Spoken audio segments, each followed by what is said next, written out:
کہ انما الخمر، خمر جو ہے وہ حرام ہے۔ شراب کے جو نقصانات ہیں وہ بہت زیادہ ہیں۔ سب سے پہلی بات کیا ہے کہ اس سے انسان کی عقل کے اوپر پردہ پڑ جاتا ہے، انسان نشے میں آ جاتا ہے۔ جب انسان نشے میں ہوتا ہے تو وہ اپنا آپ بھلا بیٹھتا ہے، اس کے اندر سے تمیز ختم ہو جاتی ہے، اچھے اور برے کی وہ تمیز نہیں کر سکتا، اپنی ذات کو نقصان پہنچا رہے ہوتے ہیں لیکن اس کے ذریعے سے دوسروں کو بھی نقصان پہنچا رہے ہوتے ہیں۔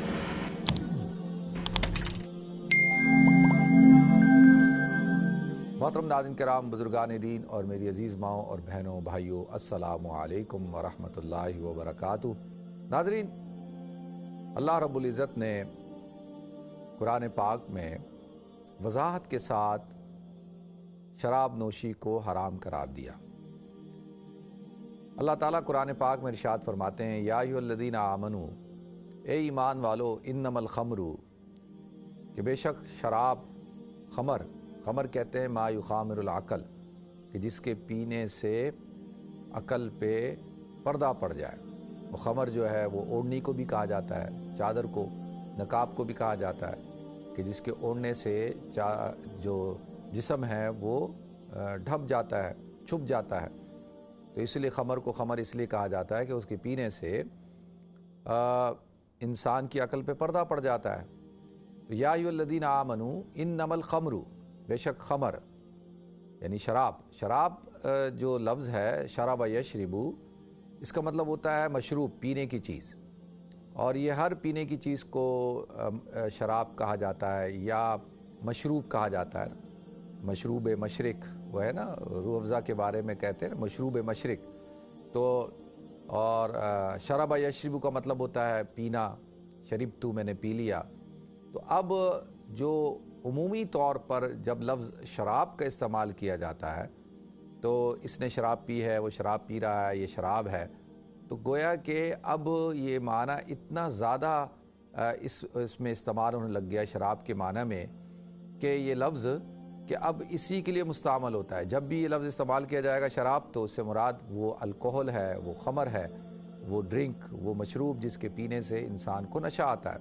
یعنی اب اس کی جو مشروعیت ہے وہ اسی حوالے سے، اسی لیے اب ہر جگہ یہ لفظ شراب ہی استعمال کیا جاتا ہے۔ تو یا ایھا الذین آمنوا انما الخمر والمیسر، بے شک خمر، والمیسر اور جوا، والانصاب اور بت، والازلام اور پانسے پلٹنا، رجس من عمل الشیطان، اللہ تعالیٰ فرماتے ہیں کہ رجس من عمل الشیطان، یہ گندگی ہے، ناپاک ہے، گندی چیزیں ہیں، من عمل الشیطان، اور یہ شیطان کے کاموں سے ایک کام ہے۔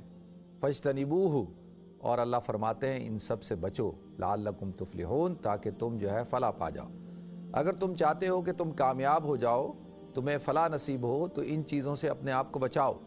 تو سب سے پہلی بنیادی چیز کیا ارشاد فرمائی؟ انما الخمر، کہ جو خمر ہے۔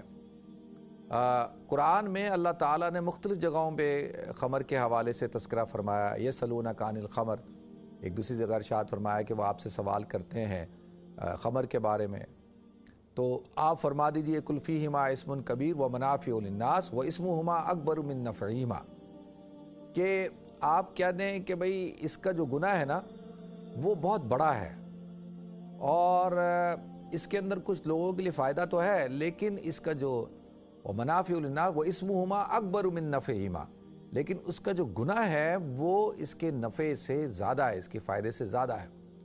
تو لہذا ناظرین، شراب مطلقاً جب حرام ہوئی وہ غزوہ احزاب کے بعد ہوئی، اور اس کو مطلقاً حرام قرار دے دیا گیا، اور یہ تدریجاً جو ہے یہ اللہ تعالیٰ نے اس کو حرام قرار دیا۔ تو کیونکہ شراب جو ہے وہ جو عرب تھے، مشرکین مکہ، ان کی جیسے آج کل کے دور کے اندر نا، جیسے یورپ میں، امریکہ، کینیڈا، یہ جو دنیا کے مختلف ممالک میں شراب جو ہے وہ ان کی گھٹی میں ہے، شراب کے بغیر زندگی نہیں گزار سکتے، وہ گزاری نہیں جا سکتی۔ آپ پورا سفر کریں افریقہ کا، وہاں پہ آپ کو نظر آئے گا، جگہ جگہ پہ آپ کو، ہر ملکوں میں آپ کو شراب نوشی جو ہے وہ بہت زیادہ عام ہے، اور جن لوگوں کو، جن قوموں کو شراب کی لت پڑی ہوئی ہے وہ اس سے چھٹکارا حاصل نہیں کر سکتے۔ تو لہذا اللہ رب العزت نے قرآن پاک میں وضاحت کے ساتھ اس بات کو ارشاد فرما دیا، اور ایمان والوں کو مخاطب کر کے کہا کیونکہ یہ شراب جو ہے وہ ایمان والے ہی چھوڑ سکتے ہیں، کیونکہ ایمان ایک ایسی چیز ہے جو آپ کو ہر بری چیز سے بچا سکتی ہے۔ اور اگر آپ لاجک ڈھونڈنا شروع کریں گے، اگر آپ اور چیزوں کی طرف جائیں گے تو شیطان آپ کو گمراہ کرے گا، ورغلائے گا، اور مختلف قسم کے ہیلے بہانے آپ حضرات کے سامنے پیش کر دے گا۔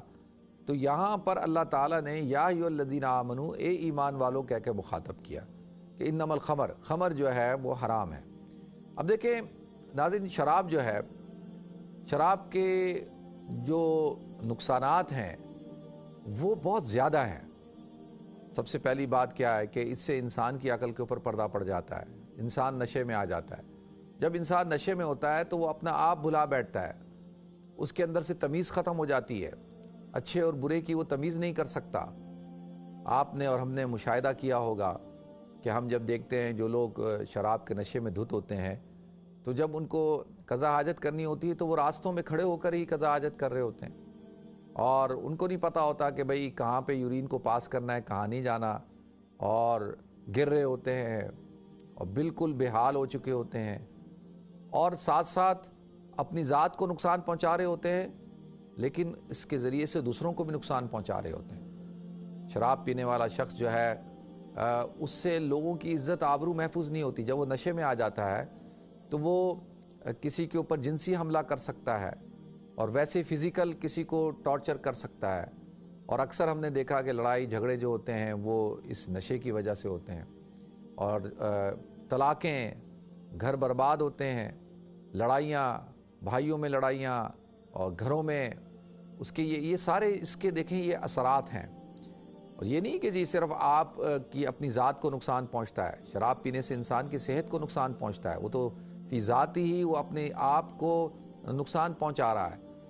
یہ اس سے جو ہے وہ کتنی بیماریاں پیدا ہو جاتی ہیں۔ لیکن اس کے ساتھ ساتھ جب آپ دوسروں کو بھی آپ نقصان پہنچاتے ہیں، بہت سارے شرابی جو ہوتے ہیں ان کے جب بچے پیدا ہوتے ہیں تو ان کے ساتھ کافی جو ہے میڈیکل ایشوز ہوتے ہیں، اور وہ جب تحقیق کی جاتی ہے تو پتہ چلتا ہے کہ یہ اس وجہ سے کہ اس کا باپ بہت زیادہ شراب پیتا تھا۔ تو لہذا ایسا نہیں ہے کہ جی صرف آپ کی ذات کی حد تک ہے، لیکن جب آپ اپنے مال کا نقصان کرتے ہیں، آپ جو ہے اپنی ذات کا نقصان کرتے ہیں، اپنی جان کا نقصان کرتے ہیں، تو اس سے آپ پوری فیملی کو اس سے اثر پڑتا ہے۔ یہ نہیں کہ جی آپ کہیں گے جی میں تو پیتا ہوں، میرے پینے سے دوسرے کو کیا نقصان پہنچتا ہے۔ جب آپ کے والدین کو اذیت پہنچتی ہے، آپ کے گھر والوں کو اذیت پہنچتی ہے، جب آپ شراب کے نشے میں دھت ہوتے ہیں تو آپ گھر میں آ کے جو ہے گندگی پھیلاتے ہیں، آپ جو ہے کہیں پہ بھی گر جاتے ہیں، اور پھر آپ کے والدین کو، اگر آپ کی شادی نہ ہو تو بیچاری آپ کی ماں آپ کو سنبھال رہی ہوتی ہے، آپ کا باپ آپ کو سنبھال رہا ہوتا ہے، آپ ان کو گالیاں دیتے ہیں، آپ ان کے اوپر اٹیک کرتے ہیں، ان کے اوپر تشدد کرتے ہیں۔ پھر اگر آپ کے پاس پیسے نہ ہوں تو آپ پھر ان کے پیسوں کو چوری کرتے ہیں، ان سے مطالبہ کرتے ہیں، جب وہ پیسے نہیں دیتے تو آپ تشدد کر کے ان سے پیسے نکلواتے ہیں۔ تو یہ ساری چیزیں ہیں، یہ نہیں ہے کہ جی کوئی انسان کہے جی میری ذات کو فرق پڑا۔ آپ کی ذات کی وجہ سے، شراب پینے کی وجہ سے کئی لوگوں کو فرق پڑتا ہے، تو ایسا ہرگز نہیں ہے۔ اور دوسرا یہ کہ آپ دیکھیں کہ جب کتنے زیادہ جو ایکسیڈنٹ ہوتے ہیں، اور ان کے اندر جو ایکسیڈنٹ میں انوالو ہوتے ہیں وہ ڈرائیور ہوتے ہیں جو شراب نوشی کر کے گاڑی چلا رہے ہوتے ہیں، تو آپ اپنی ذات کو بھی نقصان پہنچاتے ہیں اور سامنے والے کو بھی نقصان پہنچاتے ہیں۔ کتنی جانیں آپ نکال کر دیکھ لیں، سروے کر لیں، کتنے ایکسیڈنٹ جو ہے وہ شراب نوشی کی وجہ سے ہوتے ہیں۔ تو اس کی وجہ سے جو ہے وہ آپ لوگوں کی زندگیوں کو برباد کرتے ہیں۔ تو شراب دیکھیں، اس لیے اتنی زیادہ شراب نوشی کی ممانعت کی، کیا شراب بنانے والا، شراب فروخت کرنے والا، شراب اٹھانے والا، شراب خریدنے والا، شراب پلانے والا، شراب پینے والا، اسی طریقے سے شراب کو ذخیرہ کرنے والا، شراب کے نفع کو کھانے والا، یہ ساری چیزیں جو ہے کیا ہے، یہ کتنی اس کی خباثت بیان کی ہے کہ یہ سارا حرام کام کے اندر ملوث ہیں، اور اس کی انکم کو جو ہے وہ حرام قرار دیا گیا۔ تو لہذا اب ایک مسلمان جو ہے وہ اس کی ذمہ داری بنتی ہے کہ وہ شراب نوشی سے اپنے آپ کو بچائے، اور اپنے آپ کو بچائے، اس گناہ سے بچائے۔ یا ایھا الذین آمنوا لا تقربوا الصلاۃ وانتم سکارى، قرآن کہتا ہے کہ تم نماز کے قریب بھی مت جاؤ جس وقت تم نشے کی حالت کے اندر ہو، کیونکہ نشے کی حالت میں تمہیں نہیں پتا کہ تم کیا منہ سے اول فول بکو گے، اور تم اس قابل ہی نہیں ہو. یعنی اصل بات تو کیا ہے کہ تم اس قابل ہی نہیں ہو کہ تم اپنی اس زبان سے اللہ کا کلام اور نماز پڑھو. تمہاری حالت ہی ایسی نہیں ہے. تو لہذا جس حالت کے اندر انسان نماز نہ پڑھ سکتا ہو، جس حالت کے اندر انسان اللہ کا کلام نہ پڑھ سکتا ہو، اللہ کا ذکر نہ کر سکتا ہو، کیونکہ اللہ کو یہ بات پسند ہی نہیں ہے کہ یہ شخص جو ہے نشے کی حالت میں ہو اور اس نشے کی حالت میں یہ نماز پڑھے. یہ تو ممکن ہی نہیں ہے. اور اس لیے منع کر دیا کہ بھائی نماز ہی نہ پڑھو، تم اس قابل ہی نہیں ہو. تو لہذا ہمارے ہاں آج کل بہت زیادہ جو مسائل ہیں گھروں کے اندر، وہ چاہے شادی شدہ لوگ ہوں یا غیر شادی شدہ لوگ ہوں، ان کی زندگیوں کے اندر جو مسائل پیدا ہو رہے ہیں، وہ اس کے اندر ایک بہت بڑا عمل دخل جو ہے وہ شراب کا بھی ہے. دیکھیں شراب پینے والا آدمی جو ہے وہ آہستہ آہستہ بیکار ہو جاتا ہے، اور پھر وہ اپنی ذات پہ بھی ظلم کرتا ہے، لیکن ساتھ ساتھ اس کے ساتھ جو لوگ منسلک ہوتے ہیں ان کے اوپر بھی ظلم کرتا ہے. تو ہمیں اس بات سے سوچنا چاہیے کہ آپ کی وجہ سے، جو آدمی شراب پیتا ہے اس کی وجہ سے اس کے بچے کتنی اذیت میں ہوتے ہیں، اس کے گھر والے، اس کے والدین اور اس کے بہن بھائی اور اس کی وائف، یہ سب کتنی اذیت میں ہوتے ہیں. پھر اللہ معاف کرے مردوں کے ساتھ ساتھ خواتین بھی شراب پیتی ہیں. ہماری مسلمان بہنیں بھی جو ہے وہ شراب پیتی ہیں، اور ان کو بھی یہ اس نشے کی عادت پڑی ہوئی ہے، لت لگی ہوئی ہے. تو یہ کتنی بری بات ہے کہ ایک ماں جو کہ ایک عورت جو کہ ایک ماں ہے، ایک بیوی ہے، ایک بہن ہے، ایک بیٹی ہے، اس کی کتنی عزت ہے، اس کی کتنی حرمت ہے، اور وہ شراب پیے اور شراب کے نشے کے اندر جو ہے وہ اپنی عزت کو گوائے، اور اس کو پتہ ہی نہ ہو اپنا آپ، اور جو ہے وہ روڈوں کے اوپر، راستوں کے اوپر اور ایسے گری ہوئی ہو جیسے کہ وہ کوئی انسان ہی نہ ہو. تو لہذا اس چیز سے اپنے آپ کو بچانا چاہیے، اور یہ بہت ہی بری عادت ہے. اللہ تعالی ہم سب کی حفاظت فرمائے. اور اللہ تعالیٰ نے کیا فرمایا، وَإِسْمُهُمَا أَكْبَرُ مِن نَفْعِهِمَا، کہ اس کا جو گناہ ہے نا وہ اس کے نفع سے کیا ہے، بڑھ کر ہے. بہت سارے لوگ کہتے ہیں نا کہ قرآن کہتا ہے کہ جی اس کے اندر يَسْأَلُونَكَ عَنِ الْخَمْرِ قُلْ فِيهِمَا اسْمٌ كَبِيرٌ وَمَنَافِعُ لِلنَّاسِ، کہ آپ سے جب وہ سوال کرتے ہیں شراب کا تو آپ کیا کہہ دیجئے، کیا اس کے اندر وَمَنَافِعُ لِلنَّاسِ، کہ لوگوں کے لیے نفع ہے. تو نفع کس اعتبار سے؟ یعنی نفع اس اعتبار سے نہیں، وہ اس اعتبار سے کہ جو زمانہ جاہلیت کے اندر لوگ یہ جو جوا اور شراب، یہ دونوں چیزیں ساتھ ساتھ چلتی تھی. یسألونک عن الخمر والمیسر، کہ وہ آپ سے شراب اور جوئے کے بارے میں پوچھتے ہیں. جہاں جوا ہوگا وہاں شراب ہوگی، کیونکہ جوئے کے اندر آپ جب نقصان کریں گے تو اس نقصان کی وجہ سے آپ کو ڈپریشن ہوگا، آپ اس ڈپریشن کو دور کرنے کے لیے شراب پئیں گے. اگر آپ پیسہ جیتیں گے تو خوشی ہوگی، خوشی کے اندر آپ کیا شراب پئیں گے.